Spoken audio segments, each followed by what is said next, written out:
बिहार विधानसभा चुनाव 2020 के बाद प्रशांत किशोर की राजनीति पर सवाल उठने लगे।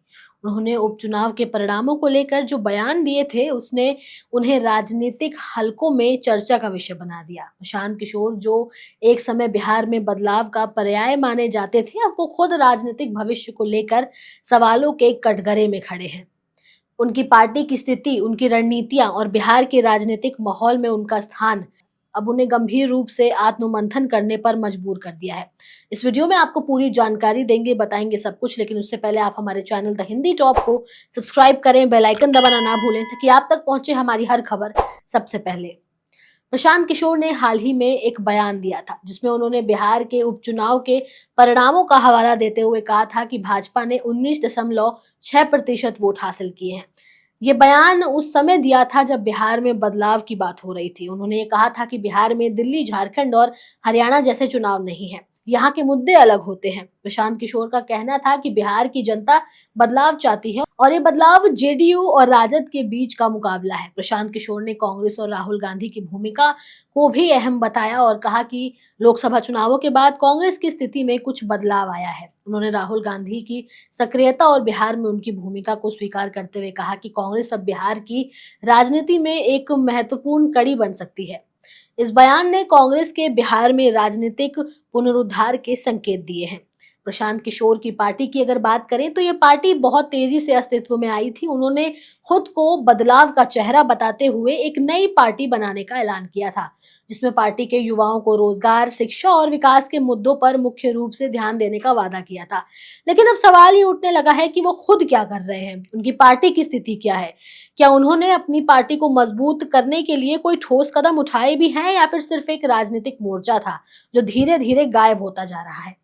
अभी हाल ही में जेडीयू एमएलसी नीरज कुमार एक प्रेस कॉन्फ्रेंस पे आए थे। उन्होंने प्रशांत किशोर पर गंभीर आरोप लगाए थे। उन्होंने कहा था कि प्रशांत किशोर एक चीट फंड पार्टी की तरह काम कर रहे हैं, चीट फंड कंपनी से पैसा ले रहे हैं, और उनकी फंडिंग को लेकर के भी सवाल उठाए थे। नीरज कुमार के आरोपों के बाद प्रशांत किशोर ने जवाब दिया था, लेकिन इस विवाद ने उनकी साख पर भी सवाल खड़े कर दिए थे। क्या वो खुद को सिर्फ एक सलाहकार मानते हैं, या फिर वो वास्तविक नेता बनकर राजनीति में जगह बनाना चाहते हैं? ये अभी तक स्पष्ट नहीं हो पाया है। प्रशांत किशोर की राजनीति में बदलाव की बात करना एक प्रमुख रणनीति रही है। वो हमेशा से ये कहते आए हैं कि बिहार की जनता बदलाव चाहती है और ये बदलाव जेडीयू और आरजेडी के बीच का मुकाबला है। लेकिन सवाल ये है कि जब आप बदलाव की बात करते हैं तो आप खुद क्यों बदलाव के लिए कोई ठोस कदम नहीं उठा रहे हैं? क्या ये बदलाव सिर्फ 2 शब्दों तक सीमित रहेगा, या फिर कुछ वास्तविक कदमों की योजना बनाई जाएगी? प्रशांत किशोर की राजनीतिक करियर में पिछले कुछ समय से सवाल उठ रहे हैं। उनके द्वारा बनाई गई पार्टी का क्या हुआ? उनकी रणनीतियां क्या अब काम नहीं कर पाई? क्या वो अब हताश हो चुके हैं, सिर्फ एक सलाहकार बनकर रह गए हैं? ये सवाल अब आम जनता से लेकर राजनीतिक विशेषज्ञों तक सबके मन में उठ रहे हैं। जिसकी खुद की रणनीति का कोई ठिकाना नहीं, वो कैसे किसी के नेतृत्व और चुनावी रणनीति की बात कर सकता है? पीके अक्सर चुनावी रणनीतिकार के तौर पर देश के कई बड़े दलों के साथ काम कर चुके हैं और उनकी सफलता की कहानियां भी सुनी जा चुकी हैं। लेकिन अब ऐसा लगता है कि वो खुद एक स्थिर राजनीतिक पहचान बनाने में विफल हो गए हैं।